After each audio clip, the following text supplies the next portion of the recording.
I'm the global lead for data-driven digital agriculture in the Food and Agriculture Global Practice at the World Bank. And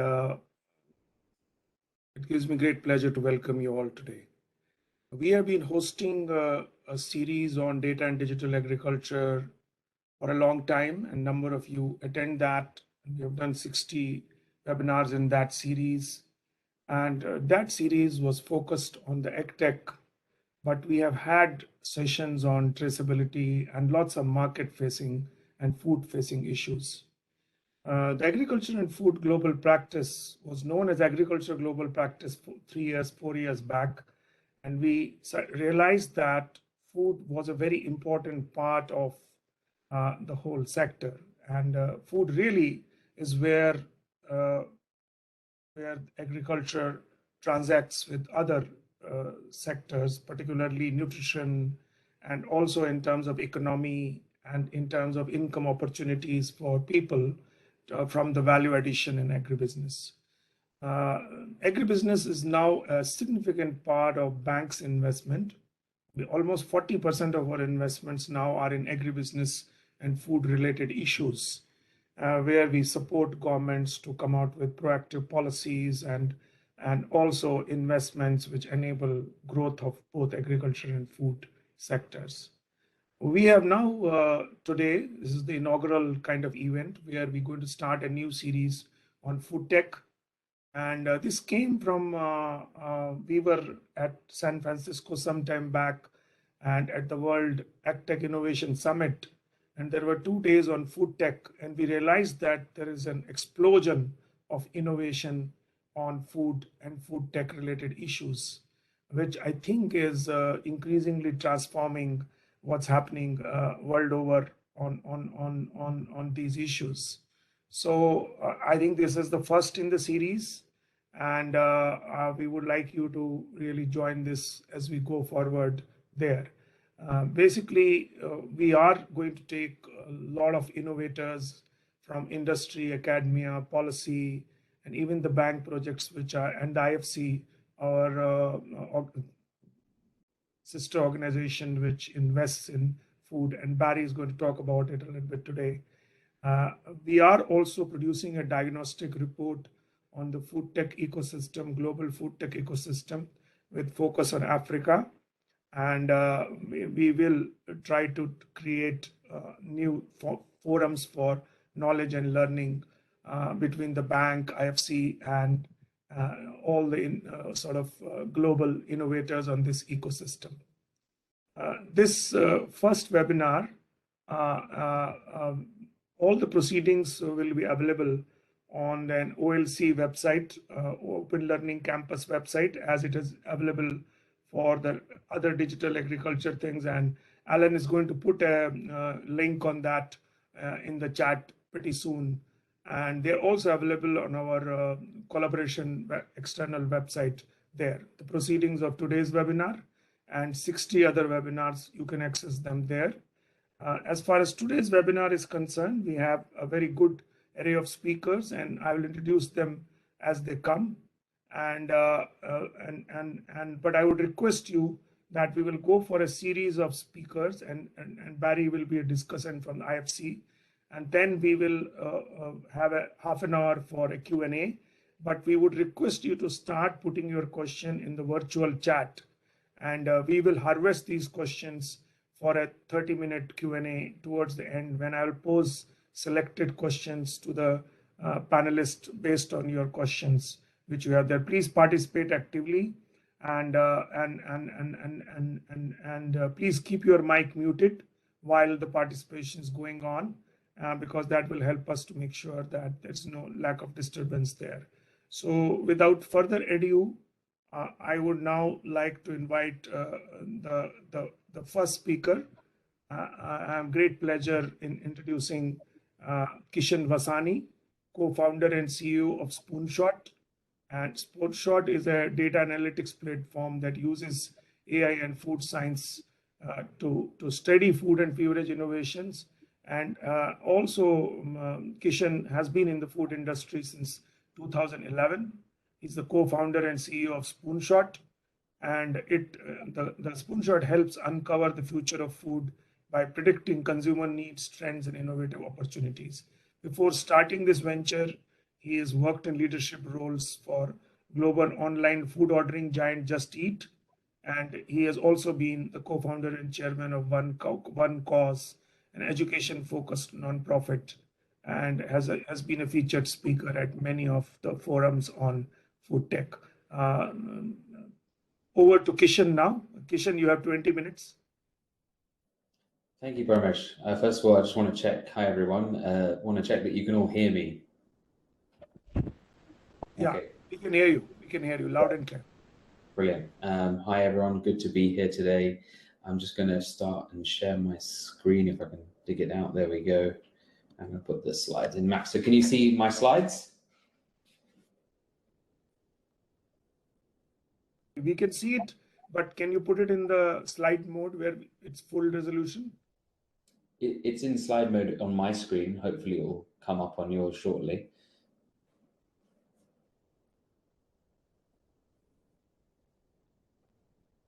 Is that not the case? It's still showing with in a mode where all the slides are appearing simultaneously. It's not showing the slide in the full mode. Okay, let me just. Alan and Chichi, can you? I will. I'll reshare my screen. Let me just reshare it. It's fine. We can do it another way. Let's do it like this.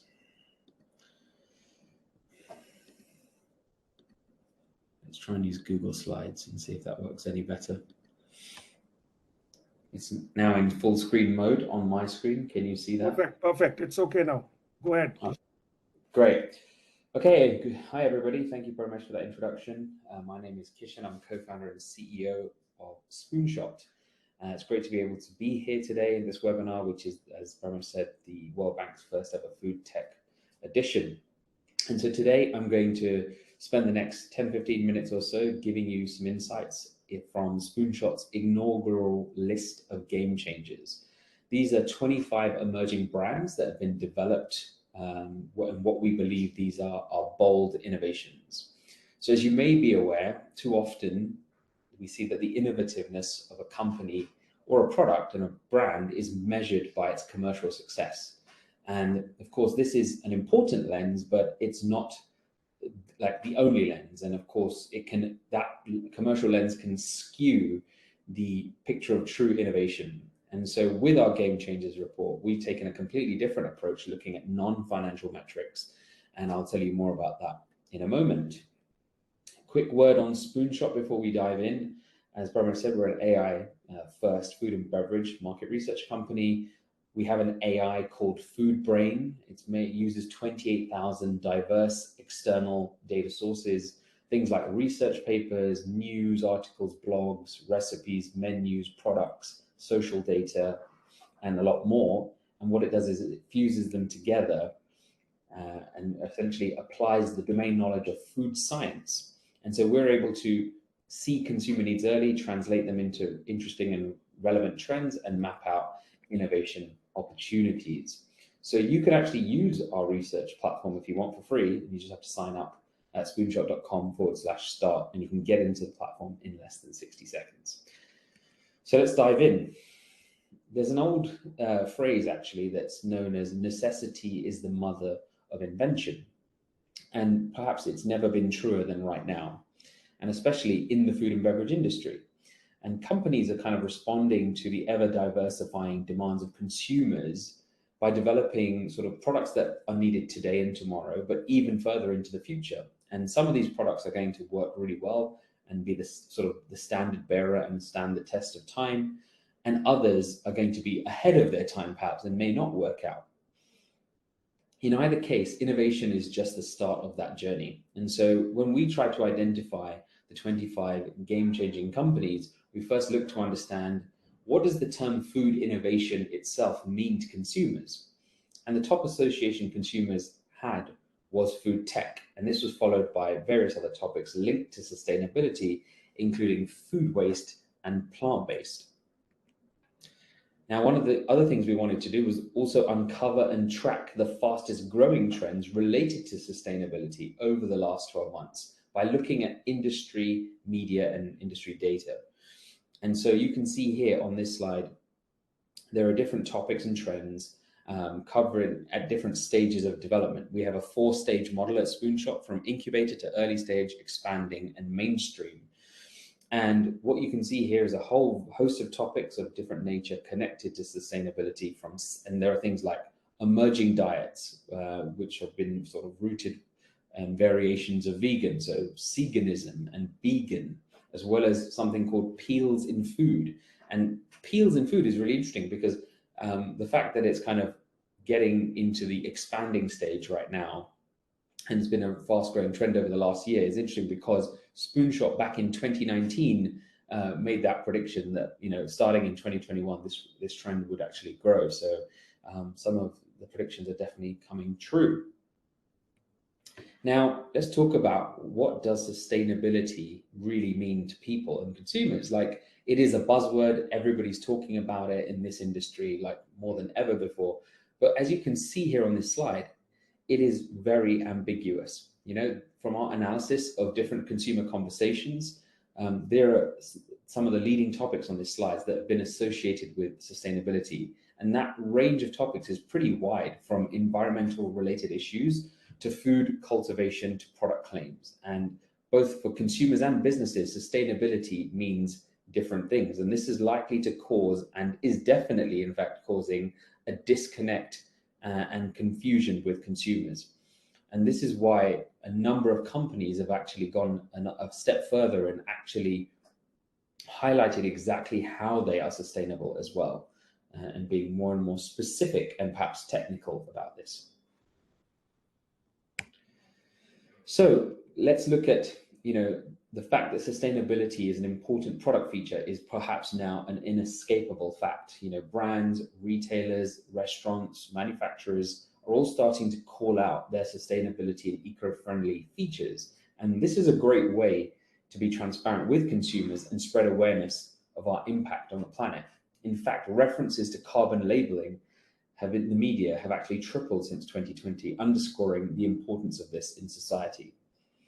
Various scoring systems have actually popped up as well. So you've got a couple of examples here.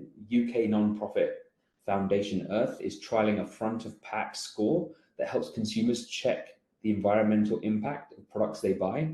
And this score looks at the food's environmental impact through 4 key criteria: water usage, water pollution, biodiversity, and carbon.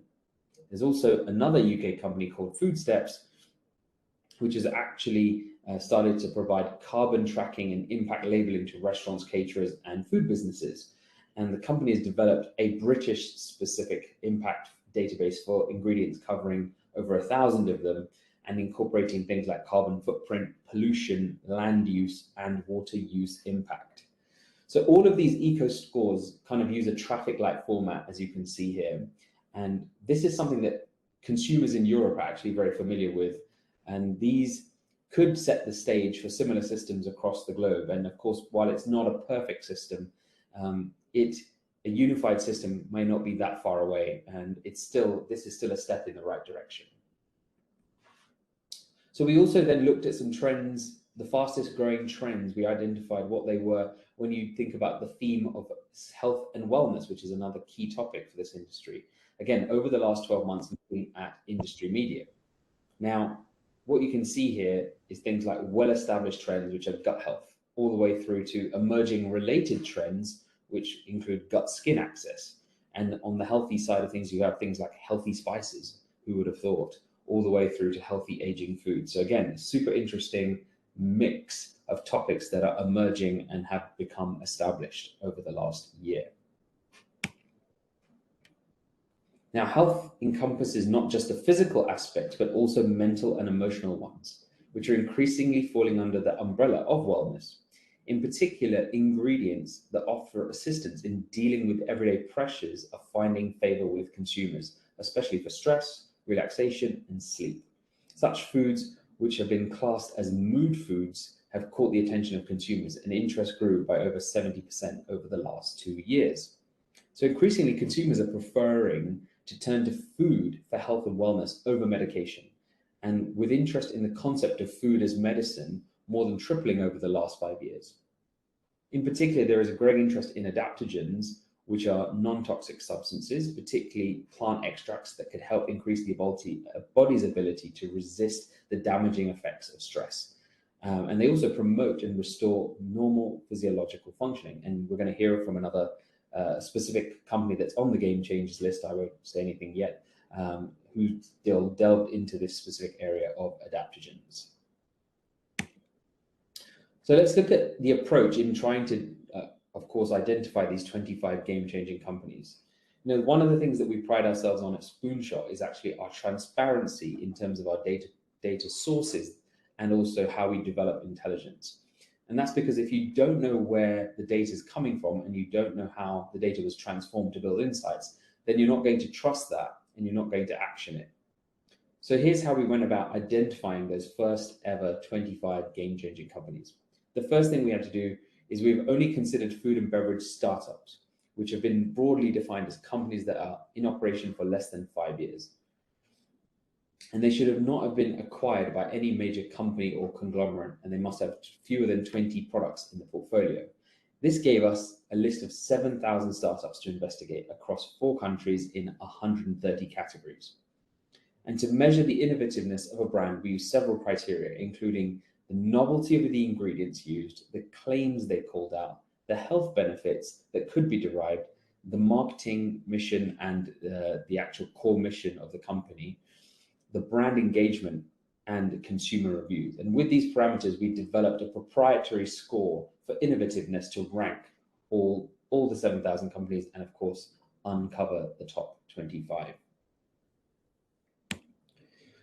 So we found that in those 25, you could divide what they've done into kind of 3 important strategic themes. Number 1, an alternative future. Number 2, indulging in wellness. And number 3, green is the new black. And today I'm going to be focusing on an alternative future. And at the end of the presentation, I'll share a link where you can download the full report. So when someone says alternative, it's largely considered to be alternatives to animal-derived foods. But when we have seen the emergence of alternative products that go beyond, including things like grain and tofu alternatives, and we're even seeing the use of interesting new ingredients like cordyceps to make such products as well.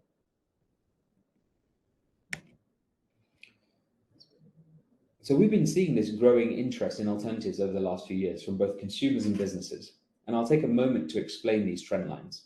We track the interest of a particular topic over time based upon its relevancy, velocity, and volume of articles and blogs published in the media. In this case, the topic is food alternatives, and we're also able to bifurcate this interest by consumer media, which covers things like consumer articles, influencers, and blogs, versus business media, which covers the trade industry blogs.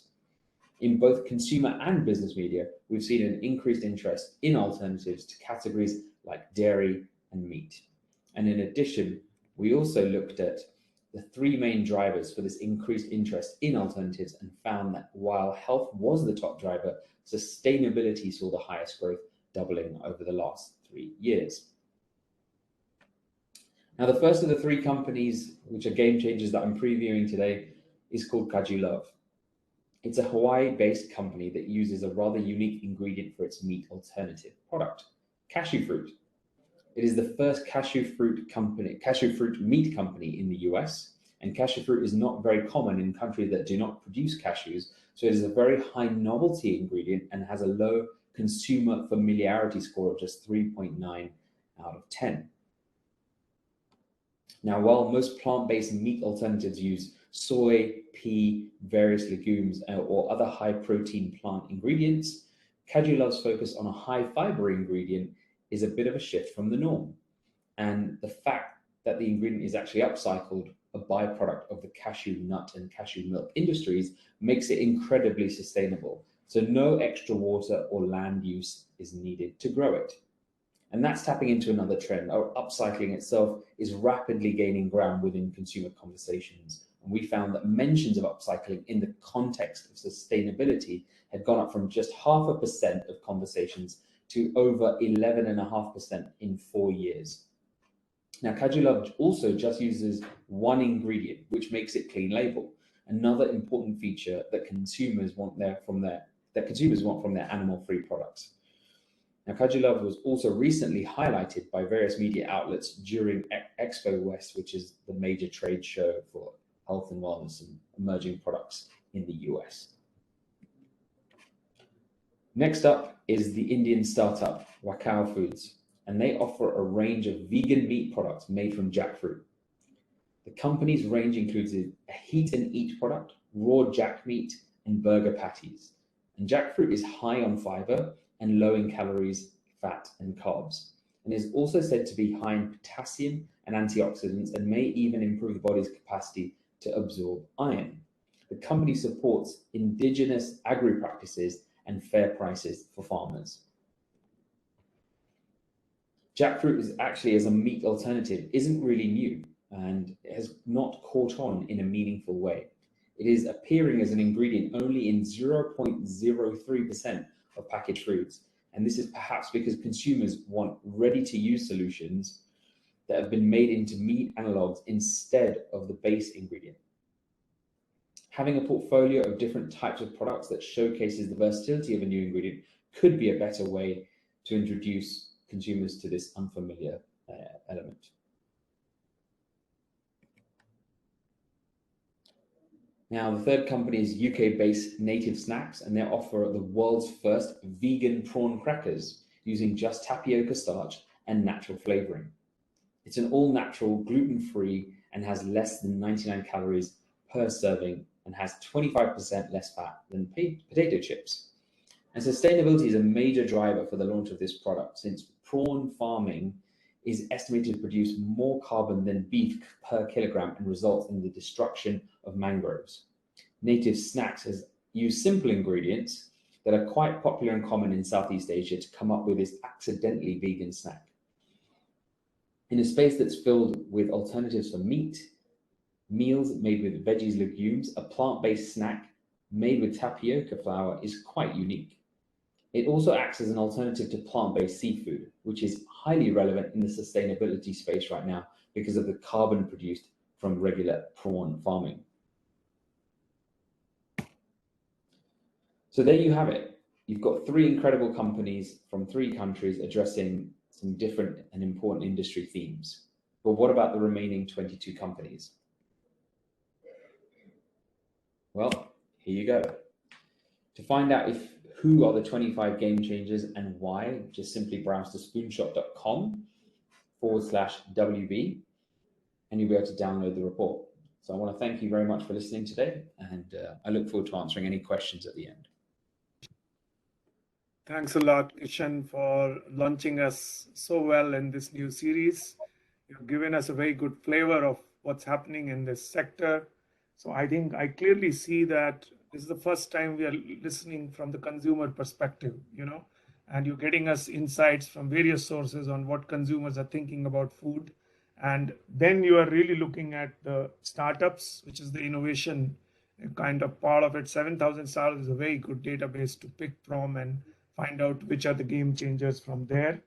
And I was struck by the focus on health and wellness in what you talked about. And I think this is part of our food system transformation vision 2030, which we have developed in the bank, talks about healthy people very, very strongly. It's healthy economies, healthy planet, and healthy people. There's three ingredients there. And I think you are speaking to, also I found the link to sustainability and climate adaptation and green very strongly in whatever you presented today. So you're looking at a kind of a composite kind of a view of how we look at the innovations which are happening in this space. And I think we get a fairly good idea of where the industry is going to go. And it also helps us use our natural resources in a very different way and look at not the conventional cereals and food, and look at the alternate kind of foods, which are kind of, I would call them the kind of, the stepmotherly kind of treatment given to those crops in a lot of systems in terms of policy and all that there. So I would now encourage people to ask you questions in the chat. So Pranav, can you start looking at the questions in the chat so that when we pick up the questions, and then if you can answer the clarification questions in the chat itself, I will take substantive questions and harvest them at the end and come back to you again at that stage. Thanks a lot. Much appreciated your contribution today to launch us in this report. And please also visit Spoonshot, and can you put the link to that Spoonshot in the chat also if it's possible, so that people know where to go for to look at the other game changers which you have mentioned there. And I think you have whetted their appetite quite a bit already to look at what those other game changers are. So moving on, I will now come to the next kind of presentation, which is in this series. And we will now go to Pranav Sharma. Pranav is a young and passionate food innovator, which also shows what the new generation of innovation in this space is going to be. He's been part of this industry for 8 years, founder and CEO of the world's first Ayurveda-inspired food and beverage brand, Awsum.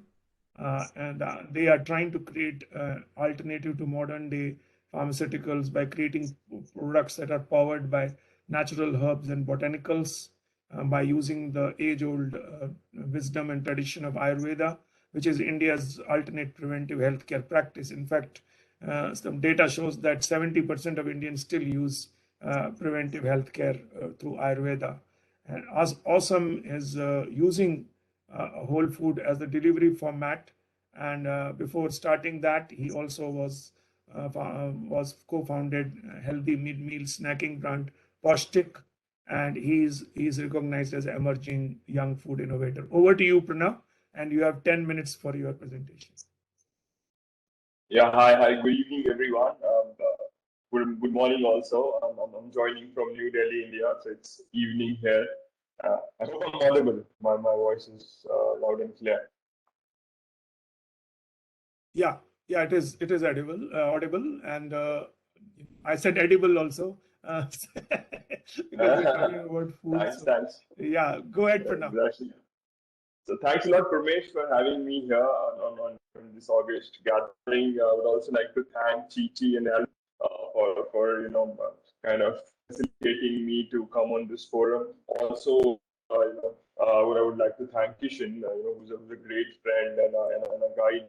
Helps me figuring out things. And I'll quickly, take you through my journey as an entrepreneur, and then we will even talk about what I'm doing at Awsum. So Awsum, as far as Awsum is concerned, we are India's, and not just India's, globally, the first of its kind brand that is working on the ancient wisdom of Ayurveda and combining it with real whole food to create products that are effective, convenient, and exciting to use. As far as my personal journey is concerned, So I've been into the entrepreneurial space for almost around 8 years now. Before starting Awsum, I had a chance to work for another brand which was into healthy mid-meal snacking space by the name of Postic.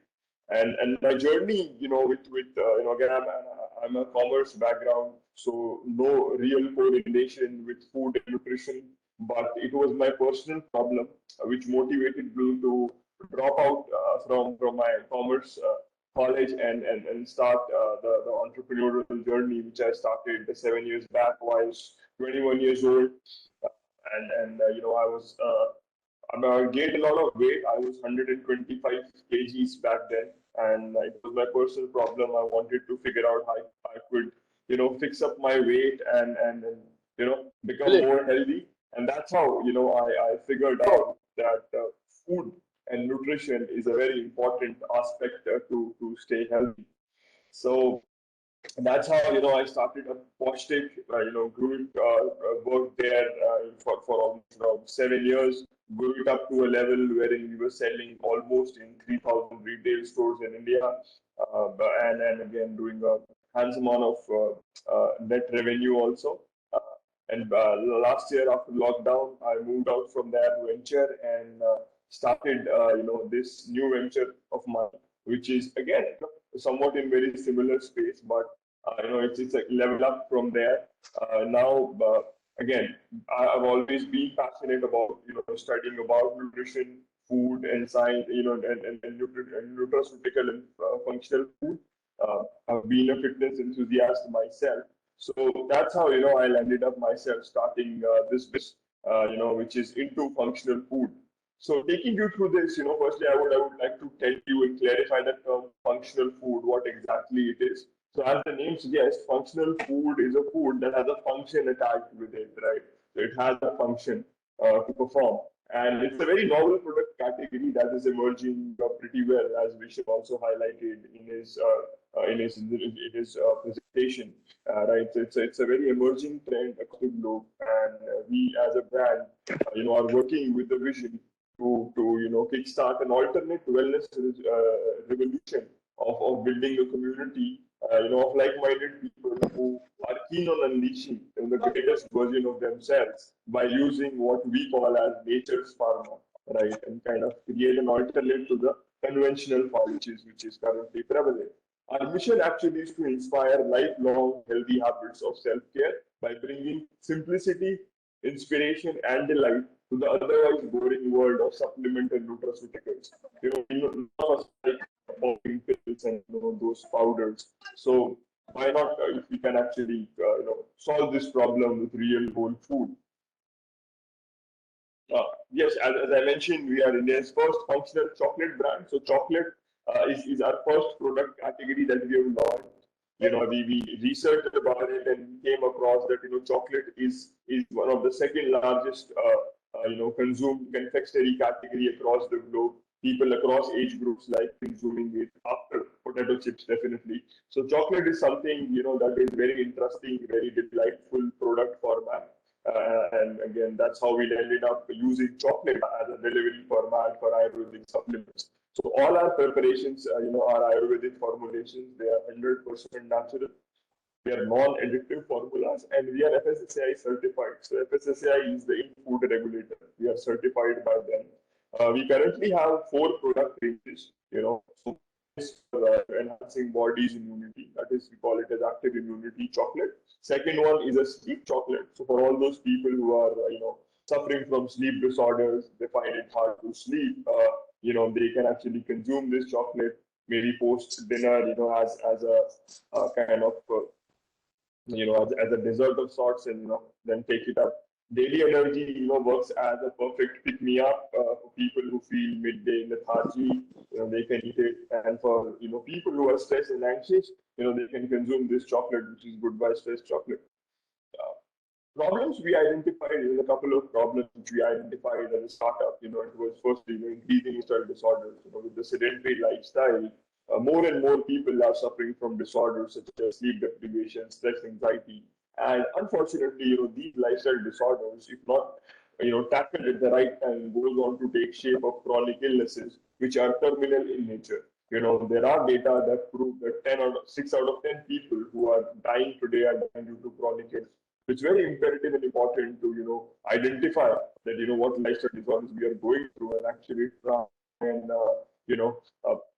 kind of sort them at the moment. Convenience in use, as the urban millennials and Gen Z people forms the major consuming class, we all seek convenience. With Ayurveda or other traditional forms of medication, the whole usage is very complex. So people seek convenience in the use. That's what we also find out.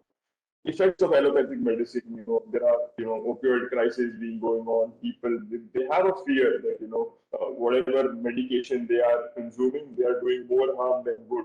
And lastly, this whole stigma around pill and powder, people actually, still don't have, the household receptivity, particularly pills. Like, no mother would allow her child to, take pills or pop pills as supplements. So that was another problem which we identified. Why Awsum? Like there are 3 core principles, which we focus on developing our products. Firstly, it's effective. Whatever formulations we are using, they are all potent Ayurvedic natural herbs. It's quite effective. These are all natural, coming from plant. These are plant powered, plant derived substance. And again, in the Indian, we say it's delightful because every one of us likes eating chocolate, so it definitely is delightful, and we actually we look forward to consuming these kind of products. And then skipping on to the next slide, yeah, consumer trends. There are consumer trends which actually, we feel as a startup can, act as the tailwinds, and again our business can grow. We've, seen things like preventive wellness, they are taking over as in the society. People are now very conscious when it comes to mental health and well-being. They've also started, giving conscious efforts about taking the alternate route of medication, be it naturopathy or other alternate source of medication. Mindful nutrition has actually emerged a lot, as Kishan also highlighted. Plant-based protein, things like veganism, organic sourced products, and superfoods. So people are actually making conscious efforts to fix up their diet and what they are eating. And in the end, alternate care, people are moving from the normal conventional modes of medication to an alternate health when it comes to preventive medications.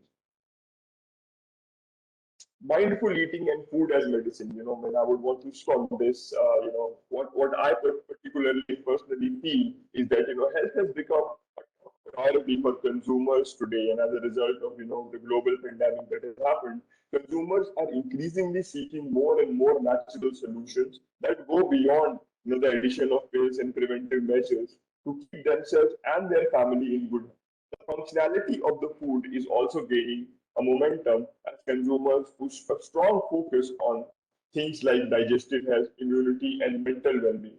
Simplicity of adopting healthy and balanced diet, as well as consumption of more natural and nutritious products, is deriving a meaningful eating trend as well. Moving on to the next slide, data-driven growth. For startups like us, now data actually forms the core of our business. Sorry. Yeah. So data actually forms the core of the business, right? And from earlier FMCGs, we for today's contemporary brands like us, we like to call ourselves as TDC, technology-driven consumer goods company.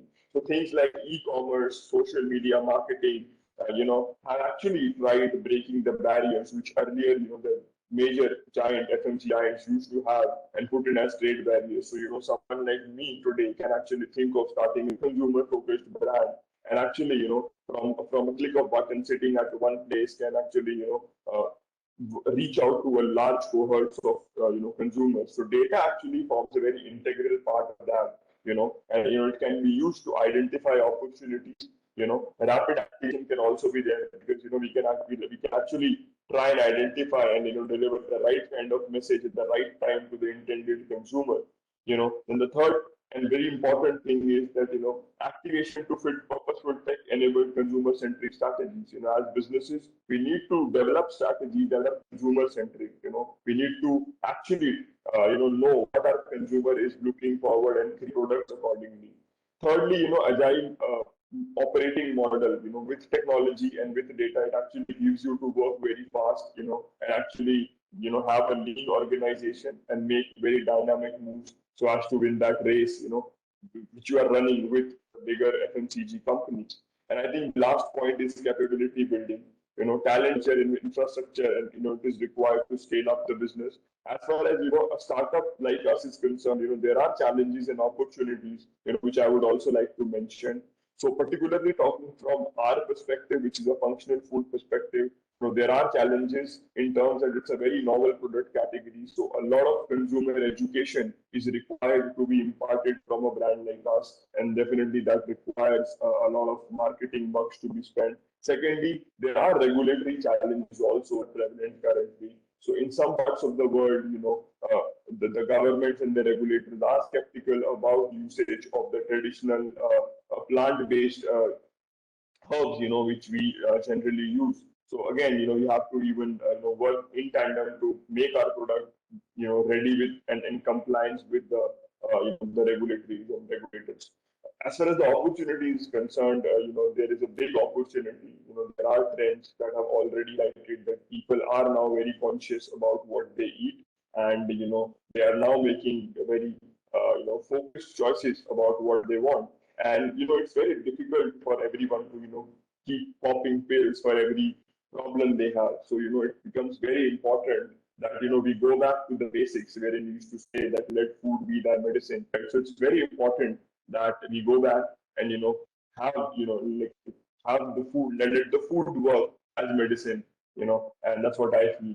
And in the last, I would want to end with a thought that, food is one of the most important tools, that is required to create a vibrant health.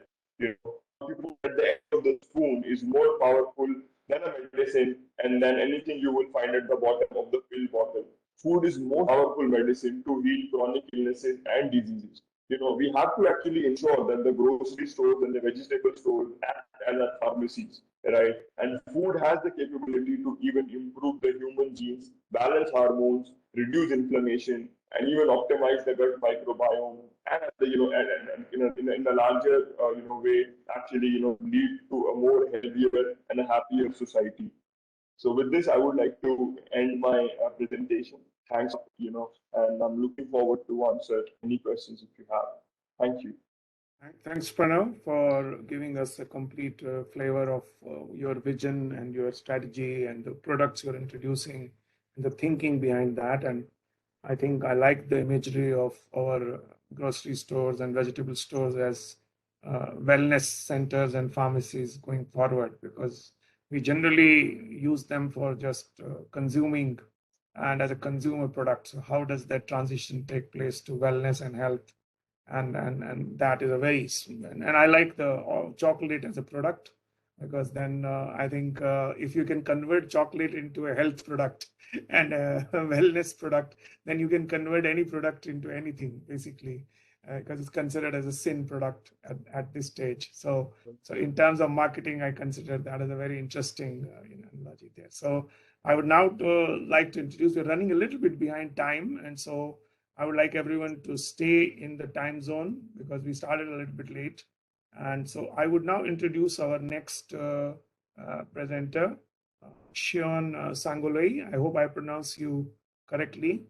She is an experienced nutrition educator and really a very, very interesting social entrepreneur based out of Lagos, Nigeria, who is manufacturer of packaged infant meals and snacks made for grain, fruits, and vegetables called Baby Grubz Nigeria.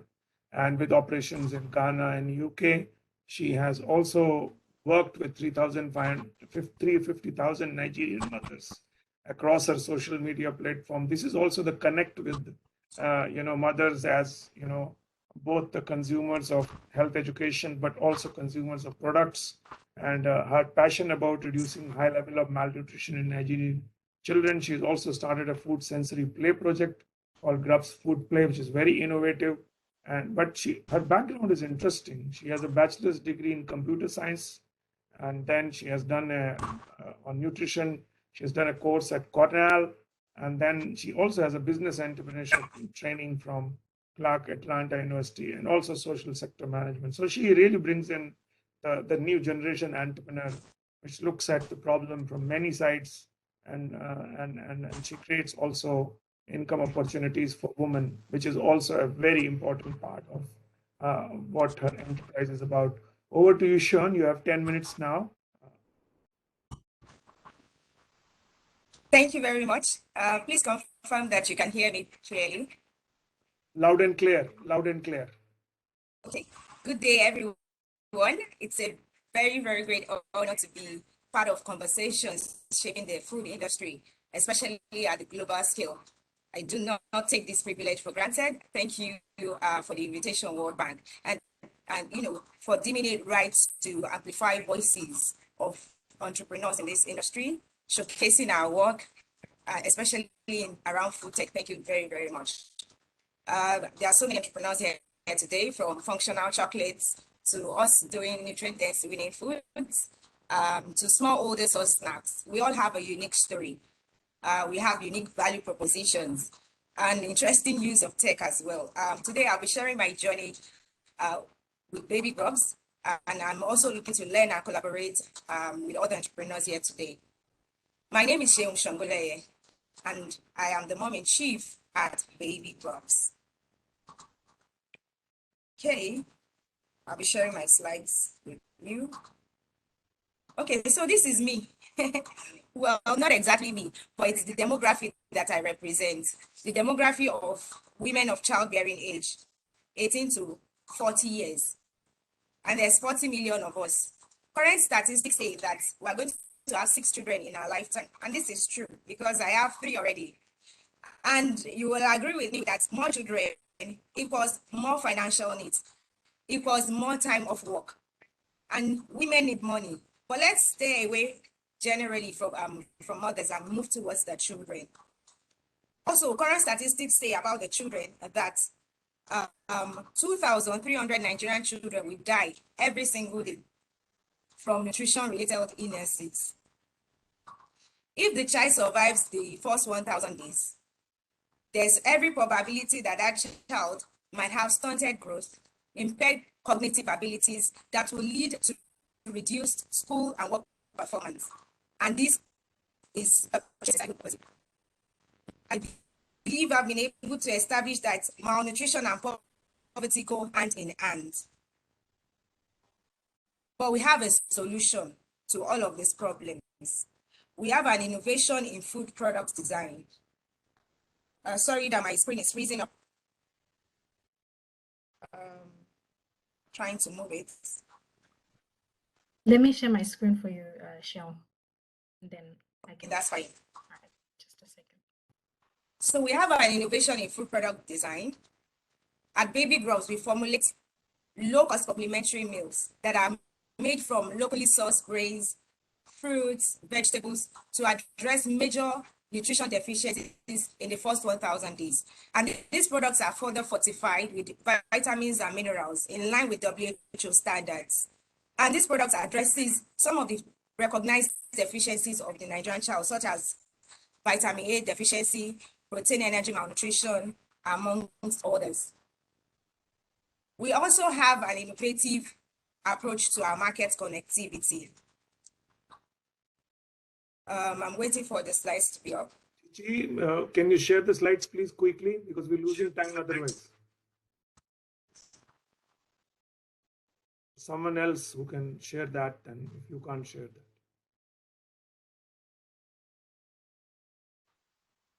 Okay, so I'll just continue to talk about our innovation in market connectivity. We work exclusively with women. Baby Grubz meals are sold exclusively through a women-only distribution model. And it's a deliberate approach for gender inclusion and empowerment. So all Grubz women serve as nutrition and breastfeeding advocates in their communities to help promote good feeding practices as well as good breastfeeding practices. And also, they also serve as peer-to-peer mentors in their communities. These women, you can go to the next slide. Okay, so these women, we operate what you call a hub and spoke model that pairs women with unique strengths. We have those with the financial muscle and those who have grassroots reach, and they form a good synergy in their communities. We engage these communities on an online platform. Currently in Nigeria, 150 of our 200 million population are connected to mobile internet. Nigeria currently ranks as the 9th largest country with the highest number of mobile data users. And so we also now leverage on this opportunity of having a huge number of our mothers online to engage them in online communities. We have 2 major online communities, and our population is about 385,000 women strong. And so what we do on these communities, we link sellers of Baby Grubz to buyers of Baby Grubz, and we also connect mothers to healthcare professionals. You know, when they have questions around health for their children or nutrition for their children, and we have been able to replicate this success in Ghana, in Togo, and we sell also in the United Kingdom, and we currently have a franchise offer in Kenya. Next slide, please. We have a number of challenges facing us. Okay, so our beneficiaries to date, we've been able to reach over 200 women directly with our trainings, with our empowerment, with our products to empower them financially. We have been able to transform over 200,000 children directly as well. And the others that are indirectly are those that we've reached out to through our outreaches, our trainings, our tasting parties, and the likes. Next slide.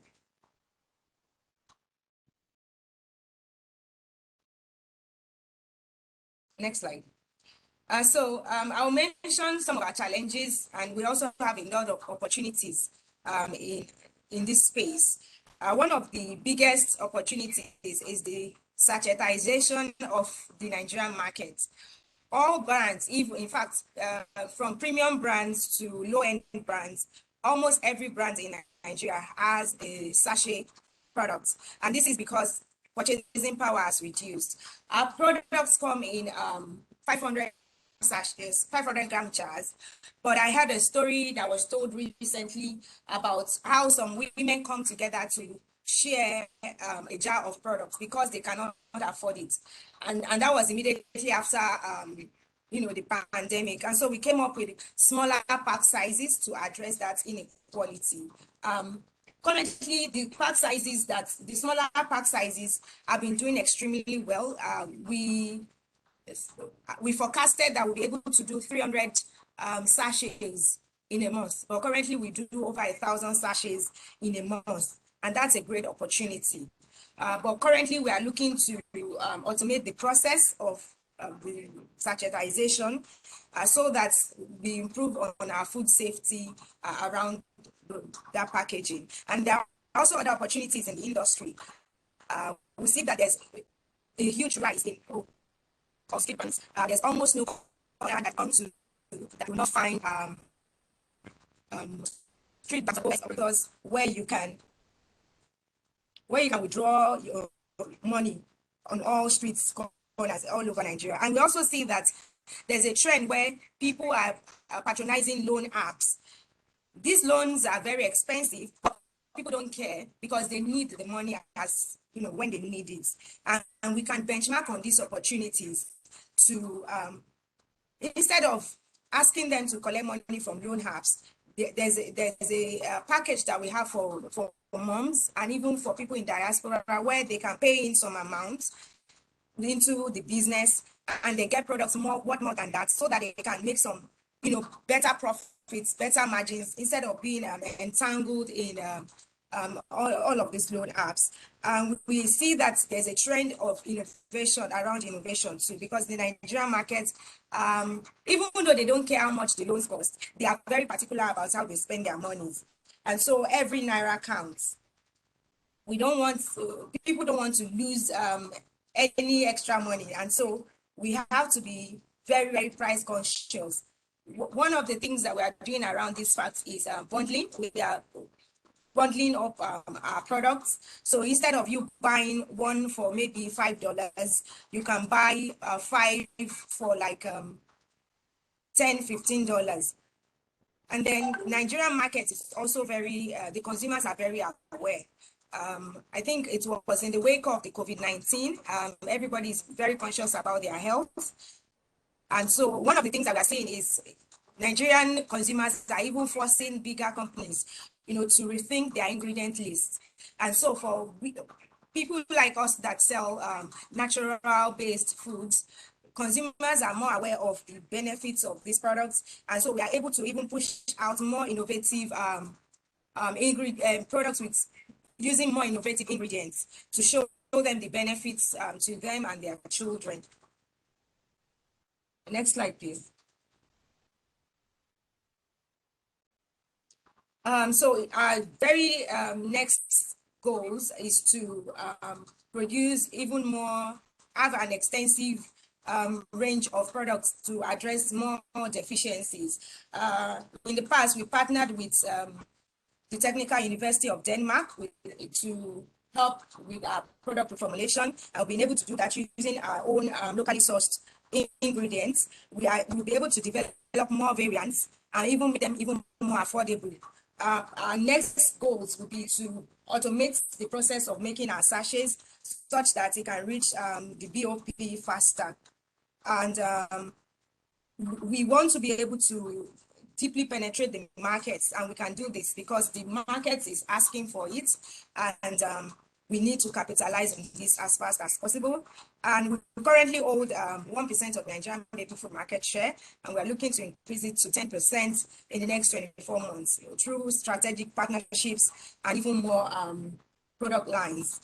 And we want to formalize our sales in other countries where we currently operate, and of course begin vertical integration of our lines, of our production, and also have a formal academy to help all our sellers benefit from sales more in a better way. Thank you very much. Thanks a lot, Sean. So you brought a very interesting perspective. You have this interesting network of consumers as mothers, health education. You bundled a lot of interesting aspects into your model. And I think this is clearly in terms of our own work in Africa.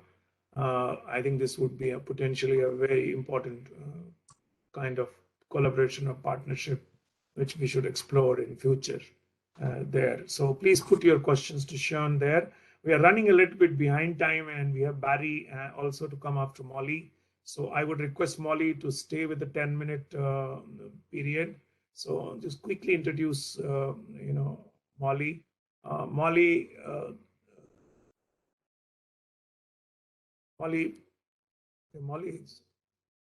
just 1 minute here. Molly Abende is the production and QA manager at Burton and Bamber. She is very passionate about food security and reduction in food loss and food waste, food safety, value addition, and sustainability. She has experience and knowledge in food processing operations, product development, food safety, and quality management. She has a degree in food science and nutrition from Jomo Kenyatta University, and she has also been a Mandela Washington Fellow, and she really is a next generation leader in this field. So Molly, over to you. You have 10 minutes now. Good morning, good evening, good afternoon, depending on where you're watching this from. Thank you so much, Pamesh. I hope I'm audible. Yes, you are. All right. Thank you for that introduction. Ladies and gentlemen, it is an honor for me to share with you my screen. I think I'm just going to also turn on my video so that you can see me. Yes, so it is my honor today for me to share with you the journey and introduce you to Burton and Bamber Company Limited. Myself, I joined Burton and Bamber about over 3 years ago with the sole purpose of helping this company establish a processing facility, increase its volume of production to the extent in line with fruits and vegetable value addition. And generally, we've been able to really revolutionize the value addition space in fruits and vegetable in East Africa. And today I'm going to share with you our story, our vision, our mission, our product portfolio, the food processing technologies that we are currently using, and some that are advanced. I'm also going to share with you how we utilize data and trends to remain very connected to the market. I'll share with you our impacts, our challenges, our team, and our partners. I hope you get to learn something, or even better, we get to collaborate, or much, much better, you become a customer of our products. So Burton and Bamber Company Limited was founded in 2015 by Ophelia Burton and Jonathan Bamber, two foreigners who were determined to come to Africa to sell solar products, because to them, electricity was the biggest challenge in Africa, only to get to the ground and realize that smallholder farmers, the least of their problems is actually electricity, because they're grappling with challenges such as food loss and food waste, lack of access to market, among others. Particularly in Kenya, which is among the largest producers of mangoes in Africa, there's quite a lot of mangoes here, but there's high infestation and there's limited value addition. This means that 7 out of 10 mangoes simply rot in the field due to lack of access to market, low quality, and oversupply. And this is the same story for many other fruits and vegetables. So what did these founders do? They had no background in food whatsoever, and one of them, being a native of Philippines, thought, what is the easiest thing I can do to be able to change and be able to transform the lives of those farmers? So that is how the Burton and Bamber story started. We engage smallholder farmers, we add value to fruits and vegetables, and we bring to market our brand, Sweet Tunda. Our vision is to be the market-leading Kenyan manufacturer and distributor of better for you fruit and vegetable-based products, ensuring sustainable incomes right to the bottom of the value chain. Our mission is to provide market access to smallholder Kenyan farmers to reduce post-harvest loss through value addition and develop a sustainable industry. So, since 2016, we've significantly grown our product portfolio. I am proud to share that we are the #1 leading dried fruit brand in Kenya, and we are currently also in Uganda and Tanzania. This is our product portfolio featuring dried fruits, fruit roll-ups, granola, fruit bites, and we are currently also in the process of rolling out aseptic fruit and vegetable puree, as well as sweet potato crackers. We partner with smallholder farmers to be able to take them through global GAP certification to ensure safety of our raw materials, and our facility is currently FSSC 22000 certified to ensure safety across all our products. So today I'm going to share with you some of the food processing technologies that we use and some just highlighting the trends in the industry. I will focus on dehydration, which is the technology we used majority of those years, aseptic processing, which we are just getting into, and also I'll touch on packaging. So particularly on dehydration, our equipment or technology of choice has been electric heat pump dryer. This is because of its affordability in the market and also its ability to create uniform, energy saving, and food safe products. So right in front of you is our team here in Yatta facility, somewhere in Kenya, in the eastern region. And they peel our fruits, particularly what you can see on your screen is mangoes. We take it into our dryer and they are packaged into the Sweet Tunda goodness. So it's a very simple technology, but it has enabled us to be able to at least transform the lives of farmers that we are currently engaging. The other technology that is also dehydration that is of interest, particularly drying, has been there for generations of Noah and over 12,000 years. But there has been improvement in technology to help us deliver quality products with better color, better nutritive value. And one of these technologies I'd like to highlight is refractance window technology, which is basically the use of microwave technology to be able to dry the fruits. This technology has particularly been of interest, especially in the fruits and vegetable value chain, that for individuals who want to create powders. Yeah. So refractance window technology, with its benefits of low temperature, no extreme pressure, no chemicals, great microstructure, it is quite costly, but a very efficient method of drying of up to 5 to 10 minutes per kg, while my heat pumped dryer can take up to 16 hours to dry 4 tons. So it is quite interesting. For any SMEs which are interested in drying, this is something to look out for.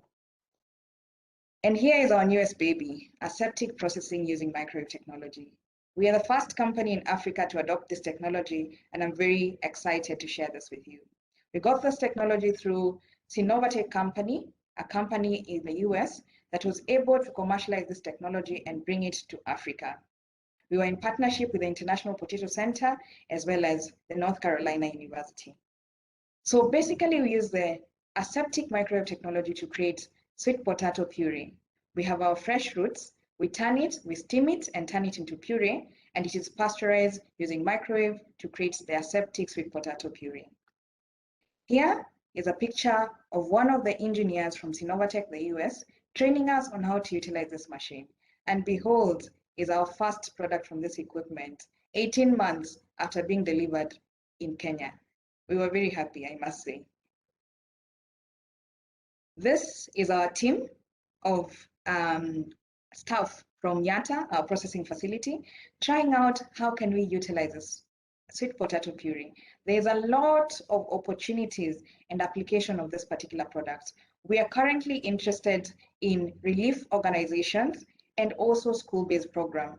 But this is just a representation of the wide use of the sweet potato puree that can be used from making juice to mandazi, to porridge, to crackers, among others. The sweet potato, from its leaves to the roots, can be utilized for many, many activities. But of our interest is the sweet potato puree. By making it aseptic, we were able to address a significant challenge that was the cold chain problem. So there was sweet potato available, but the fact that it was not aseptically treated meant that it had to be transported from different regions in Kenya in cold chain, which was very costly. So with aseptic processing, we're trying to address the problem of cold chain and be able to assure our customers that we can deliver a shelf-stable products with up to 2 years shelf life, high quality, high in vitamin A. The variety we are using particularly is called Irene, and it is high in beta-carotene. So we not only deliver food safe, we deliver nutrition and also quality products. So how does microwave compare to other technologies currently in the market? From fresh, frozen, canned, and conventional aseptic, you can clearly see microwave technology delivers commercial sterility. It can still be stored in ambient storage, delivers on superior color, flavor, appearance, and even texture. From the surveys that have been conducted, customers have even preferred its sensory attributes. So, contrary to the beliefs of many, including my mother, who thinks microwave technology can lead to cancer, I'm here to ascertain as a food technologist. It is safe, it is fast, it is gentle, it is flexible and efficient and proven. Molly, you have 1 minute to conclude, please. All right, the next technology I'm going to talk about is really packaging. But Burton and Bamber, we are utilizing nitrogen packing to be able to increase the shelf life of both our dried fruits, among other products that we actually produce. And I'm going to really run fast through the remaining slides just to save on time as well. We've been able to utilize data to maintain our food safety management system, to ensure that all process in processing are mapped out and ensure and delivers a food safe product. Of interest, particularly in this arena, is that traceability is a global trend.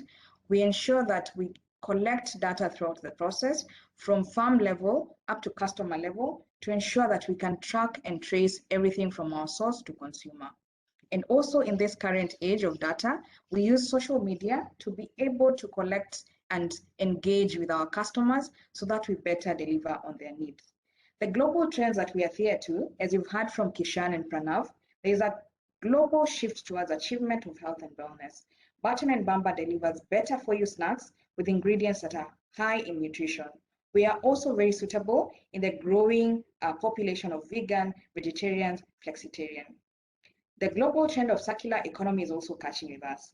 Our fruit and vegetable waste is used in feeding insects, particularly the black soldier flies, which are dried and used as a protein source for animal feed and manure. Our impacts, I've been able to summarize them in SDGs. We are working towards ending poverty, gender equality, and decent work and growth. We have worked with over 700 farmers across 5 counties in Kenya, and we've been able to process over 1 million fruits. We are currently also addressing SDG 9 on industry and innovation by having one of the first aseptic microwave technology in Africa. Without forgetting, we've not done this alone. We've been in partnership with donor organizations from FCDO, USAID, and RTI.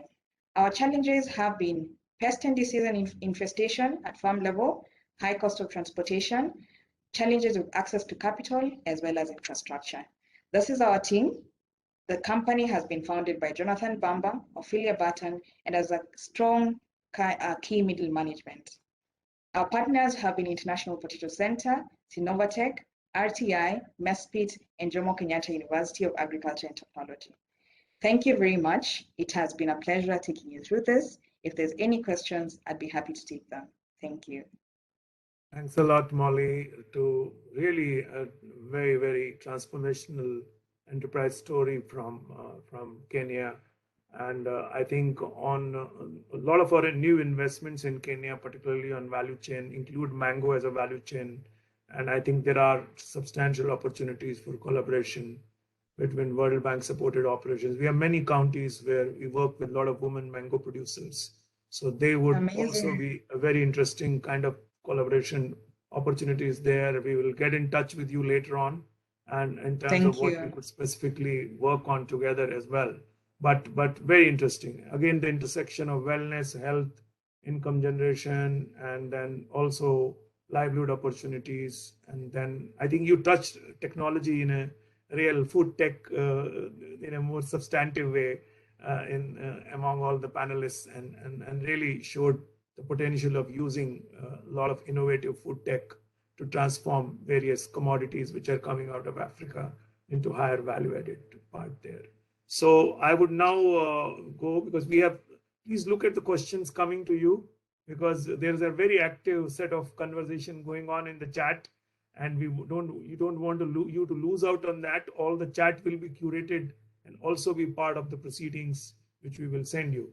So I would now ask Barry Lee, my colleague from IFC, who is currently the principal industry specialist for processed foods and beverages in our global agribusiness team, and provides support for private sector finance. He's IFC's anchor for investment in consumer packaged goods sector, and also works on venture capital, innovation, trade finance, and sustainability. He has a wide experience on private equity and food processing industry in many countries, and has significant experience on business management and technical operations. Over to you, Barry Lee, for your perspective. We are running a little bit short of time, so if you can finish your remarks in 6 minutes, it will be appreciated. Thank you.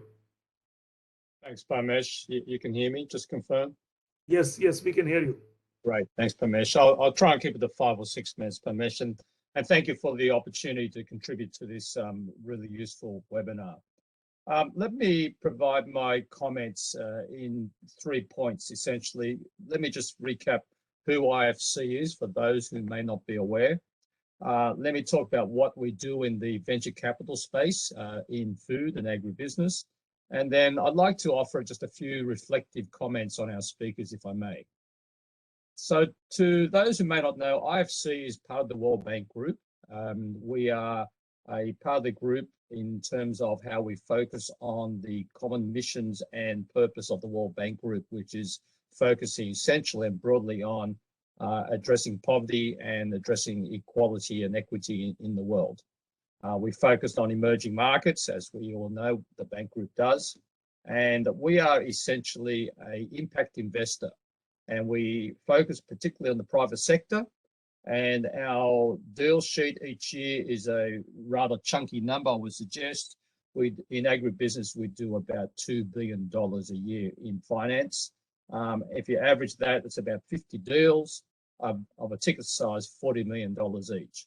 So it's not to impress you with that, but we are the largest private sector investor in agribusiness in the emerging and developing economies of the world.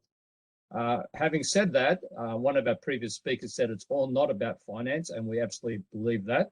As I mentioned, the purpose of the World Bank is to address issues more than just finance. We're addressing sustainability, we're addressing food security, and importantly, addressing inclusion and shared prosperity in the markets in which we operate. And they're really the things which underlie our investment. So while I want to say that I would like to click my fingers and have impact and development at my fingertips, that just doesn't happen in reality. We work with private sector groups, and through sustainable financing of those private sector groups, such as the number of presenters on this call, we can influence the amount of increased jobs, or farmer inclusion, or gender inclusion, or water security. So they're the sort of things that we focus on in terms of our impact, but it's on the back of investing. Having said, as a private sector investor, I do have to say we are like a bank. We are like a bank with a difference I want to emphasize, in that we offer finance which what we call different tenor, in that most banks locally or multinationals will offer a shorter term period of finance. we typically do 8 to 9 years, which provides a lot more security and planning ability for our clients. The other thing we offer, apart from our finance, and this is the most important value add I would have to highlight, is our knowledge associated with how we bring impact. We have a very strong advisory services group, and they can provide hand-holding ability right to the field on how to address productivity at the farm level, how to address food safety, how to address training of various smaller groups. So that's a very important value add, which I think we bring to the table with our finance. On finance, I just want to leave the message that IFC is a very, very flexible organization. We have some very, very smart people here who can structure finance, whether it be debt, or as we're more likely talking about with our colleagues on this call, equity, or we can do quasi-equity, we can do structured investments. We can do all sorts of investment types to suit the requests of the client or the needs of the client in the market. So please be aware that we are very, very innovative in our technology with our finance. So let me talk about venture finance, what we call disruptive technologies here at IFC. We work across all the sectors, but let me talk about food and technology, which we're talking about here. And I'll use the term rather than the term disruptive technology, let's just call it venture capital. So we do work in this space. We work in agri-tech, we work in food tech, we work in biotech. And we typically work, you have to say, with a ticket number which is rather larger than small donor or microfinance numbers. And I just want to emphasize that that's the reality of how we operate. The microfinance area is so small that we can't be effective and add the value that our microfinance organization can do. So our ticket size in these venture capital areas is typically $1 to $2 million. We can talk about smaller amounts, but we can talk about this in a moment when I explain what we're doing to address this issue. I just also want to talk technology. So we are very, very well informed due respect about what's happening in the marketplace. Though I do like Spoonshot's presentation, we're always looking for new ideas and new leads. But we are quite au fait with technology in terms of the IP, the intellectual property around formulation or what I call process IP versus technology IP. And we do invest in these different areas, and we can talk about it later on if you like, but there's process IP, there's technology IP, and there's different ways in which we look at this. The presentations I've seen so far, without jumping ahead, there's probably not, as I understand, per se, new technology. The last presentation from Molly talks about industrial microwave technology. I used to manufacture industrial microwave magnetrons in the 1990s. So that technology has been around quite a while. It's more the application or the process, I think, which they've succeeded very well doing, which I congratulate them. So the last thing I'll say, our track record in this technology area is really at what we call Series C finance. We are not the angel investor that comes in at the very start. We're probably not the B series investor, but we're more likely the C series investor, where the company is not what we call subscale, but it's established, it's got some decent revenue coming in, it's well past the laboratory and pilot stage, but they got commercial clients, and they got what we call a profit and loss statement with reasonable revenues, which you can see are going to scale. And that's important because unless it's scalable and sustainable and affordable, IFC doesn't believe that we can have sustainable impact, which to my first point is underlying all our investments. So we are quite difficult in that respect, that we want to see sustainability with these investments as they grow. So let me stop there. I'll just quickly reflect on some of the discussions and the presentations. Kishan, I just want to say, just excuse me, I just have a mouthful of water. As I just said, I like your presentation very much. And I'm quite familiar actually with some of the projects you mentioned, the two projects, Cashew Love and Wakeo. So the cashew fruit I'm well aware of. We actually deal in that area, and that is a great product. If we can upcycle that, I'm very, very supportive. And that's an opportunity maybe we should discuss later on. The jackfruit story, it's also interesting. I've actually have a client actually produces that jackfruit product, and I've actually consumed it here in Washington, DC. You can buy it at the local Whole Foods market. So, Parmesh, if you haven't had it, I'll buy you a packet of this, and it's very nice. So it's a bit of a scratch their head, Kishan, in terms of why this product hasn't taken off. My short answer is I think it's to do with marketing. And the issue with all products is, as we'll talk about later briefly, and Pranav talked about it, the very important fact that we do have good products and good technologies, but we need marketing as well, because end of the day, it is a commercial capital world that we work in. Pranav, I liked your, Pranav, in terms of Awsum, I wanted to mention I did like your presentation. I just want to make a comment. I liked it particularly that you're looking at it holistically. And I'd make a comment that we always should bear in mind the story of nature versus nurture, i.e. genetics and the role it plays in our nutrition, and also then what we do in terms of our nurture of ourselves. And I very much like the fact that you highlighted the importance of sleep and stress, because diet is very important and nutrition, but there's other holistic issues as well. And I guess I just want to say our experience in IFC is that there's no silver bullet to food. We certainly are focused on nutrition. We do a lot of work focused on nutrition, as I'll speak about with Sean. But yeah, nothing is a silver bullet per se. Sean, just want to say, very much resonates with us at IFC. We actually finance what we call ready-to-use therapeutic foods with the World Food Program. As you're probably well aware, they're peanut-based paste products, which are used for malnutrition. But this is taken to the next step. And I think what you're on is strategically very important, has huge impact, and I can only endorse and support everything that you're doing is incredibly important and good. The challenge, I think, for you going forward is how do you become scalable and get to the next level? And I'm hoping that you've got a strategic investor, or you've got strategic investors lining up to support you going forward. And Molly, lastly, I touched on you. I mean, I think you have wonderful technologies, very good to see. And all I can say is continue doing the good work you do.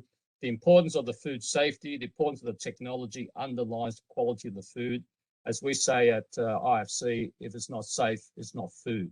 So that's fundamental in the markets we work in. Let me stop there, Parmesh, and hand it back to you.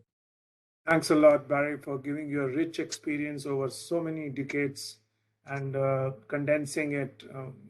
IFC perspective, your personal perspective, individual feedback to each presentations, very rich. And I wish we had more time for further conversation, but I think all of them might approach you at some stage for a conversation. And if you are available to talk to them at some stage, it will be quite helpful at this stage, basically. Happy to. Thanks a lot, Barry. I much appreciated. I will now go for a final round and take some of the select audience questions. And I really want to acknowledge a very interesting conversation going on in the chat. And I think many of you, Kishan particularly, has responded to a lot of questions, Molly also, and others. So I think this chat would be a part of the proceedings so that all the participants will get responses to the questions as well. So let me come back to a final round of questions, and these are for different, panelists. So I will first go to Kishan, and the question is that how can we use the data to help SMEs who often don't have funds for consumer insight to formulate healthier foods? And then a related question, which I think is important, is that are there any early indicators on affordability and accessibility of these products? Because consumer affordability is going to be important as well, apart from the accessibility there. So your thoughts on these two questions, please, Pranav, Kishan? Yeah, hi, thank you. Firstly, Barry, thank you for your comments on the presentation. I appreciate that. Feel free to download the full version and give us your thought. Maybe there's some deal flow there for you. maybe they're too early stage. So the next question was, of course, about how do you make consumer insights and market research and all this thing accessible to everybody? And I think that's fundamentally super important to Spoonshot, something we passionately believe, especially given it's a technology research software solution. So we can, of course, do that. And so that's why we have, as I mentioned in my presentation, a free version of our research platform, which you can sign up for by going to our website spoonshot.com/start, and literally in 60 seconds you can go in. So that's perfect for anyone who wants to get some insights. Of course, there are restrictions, but you still get some value. There's also a tier in our software, which is a self-service platform for SMEs and startups, and that's just $29 a month. So again, very affordable in the context, and literally there are no other players in the world that I'm aware of that offer for food insights at these kind of affordable prices. Most of the industry is used to selling to enterprise companies, like, and charging tens of thousands, maybe hundreds of thousands of dollars. So it's fundamentally for us, we wanted to make sure we're working with lots of startups, and we have a huge number of companies who are like less than 10 people using our insights. And then the other question you asked about the products themselves, like the food products being affordable or not, and how does that, what are we seeing? Absolutely, that's 100% critical to the issue here. It's, oftentimes a lot of this impact work, sustainability, health and wellness, it comes at a premium currently, right? The economics don't stack up for the consumer. I mean, if the goal of these, emerging brands is to be significantly sized commercial businesses, then they have to be affordable and they have to taste great. And all the other stuff, like being regenerative agriculture, carbon neutral, all of these other things must come second if you want to build a big business. You have to figure out a way to make it economical and scalable. Right now, we're seeing things like 4x the price for something that is carbon neutral, like a snack, like a cookie or something like that. And that's only going to get you a niche audience in the beginning. So there needs to be a lot more focus on affordability and how you get that right. So Pranav, set of questions. Again, the question on affordability and accessibility, definitely, again, on what are you seeing as these kinds of products you are bringing? They are kind of niche products at this stage. And compared with the other products which are in the same thing, how affordable and accessible they are? What are the data is telling you? Are the consumers receptive? Are you trying to seek some kind of a price advantage on this? And then the second question is that, because you are talking about a lot of health benefits, do you do some kind of clinical studies and all to make that case that these products are superior to the pharmaceutical products and all? Because people will ask for this data at some stage on what is there. So these two questions, can you answer them? And there are other questions in the chat which we will send to you and you can answer later on, and we can become the part of the chat. These two questions, affordability, accessibility, and are there clinical trials going on to compare it with the pharmaceutical products? Yeah, thank you, sir. As far as the affordability and accessibility is concerned, our products are, speaking from an Indian perspective, they're pretty affordable. They are priced at somewhat $1.50, if I would say, one serving size, which kind of is affordable. As far as the accessibility is concerned, we are highlighted in the fact that now we're using technology, so we're there on a lot of e-commerce websites. We also have our own websites. We are pretty much able to reach out to masses. We're almost catering to 25,000 pin codes here in India, and our ambition actually is to pretty much go out and even make ourselves available in the global markets. With collaborations from players like Amazon, who helps us take our products to the global audiences. So I think from both the perspectives, yes, our products are definitely kind of affordable, and at the same time, accessibility, yes, we are pretty much accessible. As far as the clinical trials and reports are concerned, we are working currently with FSSAI. So FSSAI again has an exhaustive list of ingredients. They've published an exhaustive list of ingredients that you can use in your products, under the category of nutraceuticals and dietary food supplements. We abide by that. Apart from that, we're working with NIFTM, which is central government-backed food technology institution, one of the premier food technology institution in India. We are working, with in collaboration with them, taking the guidance from the professors and research scholars there. So that's what we are doing currently. We are also, at the same time, we are working on a coffee-based product for which the Coffee Board of India actually is supporting us and helping us with the researches.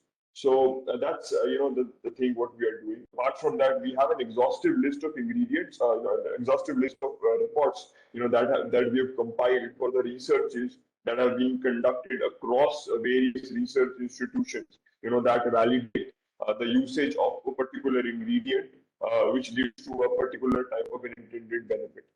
So I think all these things put in together, actually helps us validate our claims. Thank you.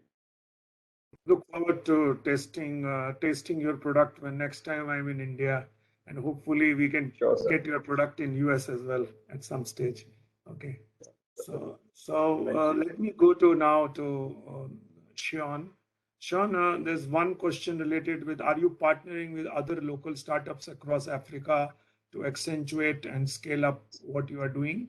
And across that, and could that be a strategy which allows you to scale up even faster? I think you currently you have a direct connect with mothers in Nigeria, and you are trying to go to other countries as well. So what would be your strategy when you go to new countries?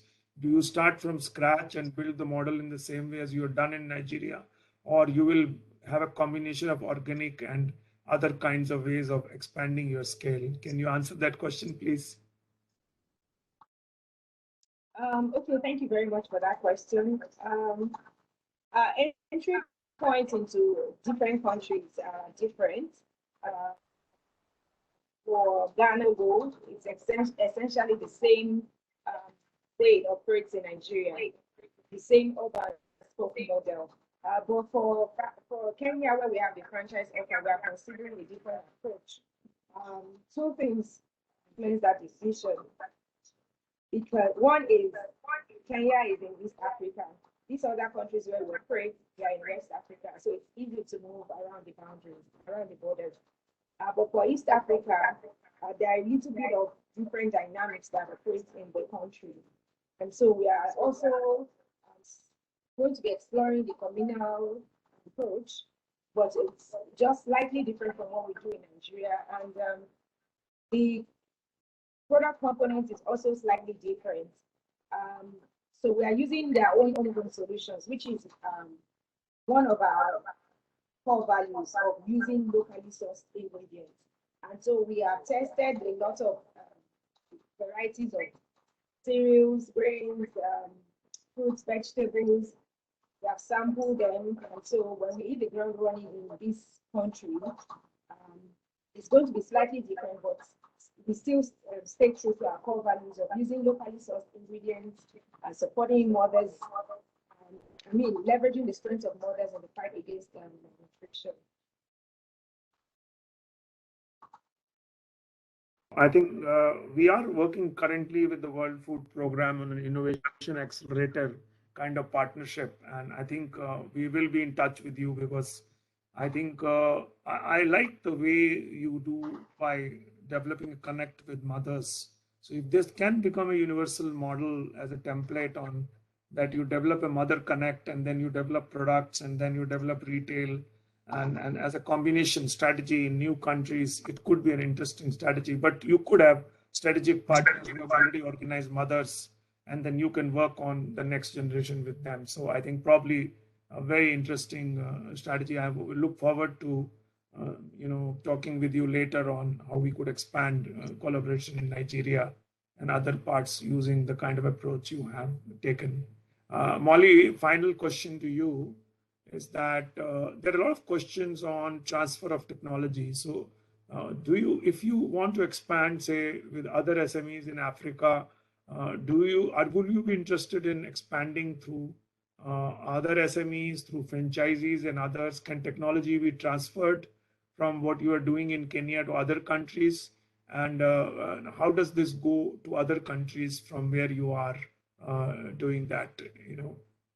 So please answer that question, Molly.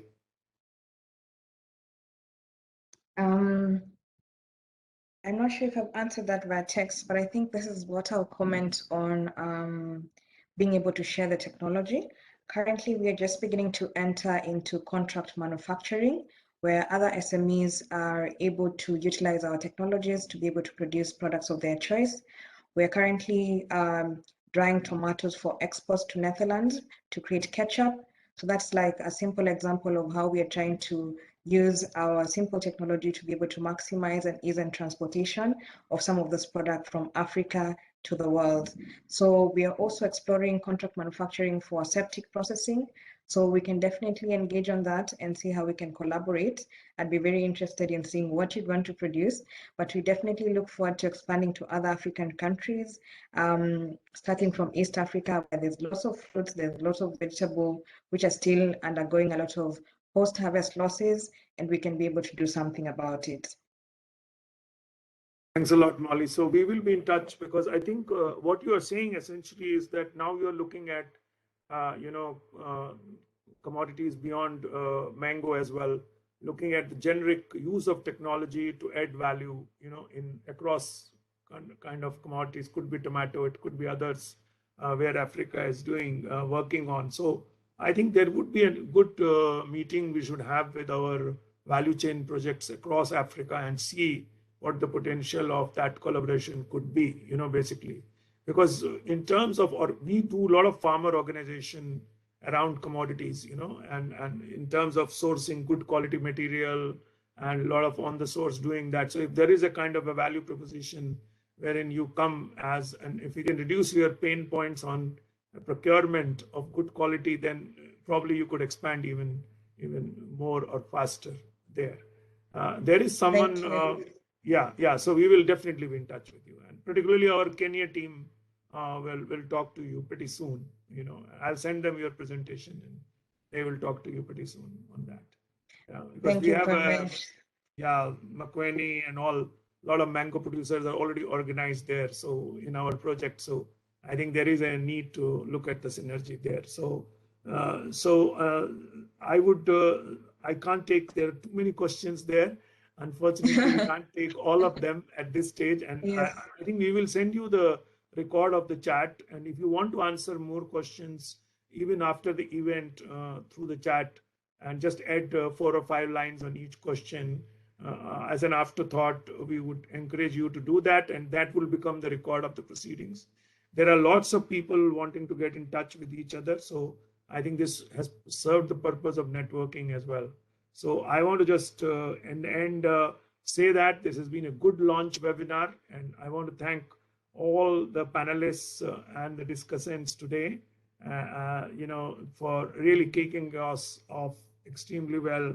All the people, Kishan, Pranav, Shion, Molly, and Barry. I think many thanks for engaging in an interesting conversation. We have to manage time a little bit better next time so that we get more audience connections. And please watch out for this space. The next webinar will be in June. And all of you who have attended this webinar is now part of our Open Learning Campus network, and you will get invitations to all future webinars. And you will also get the link to the proceedings.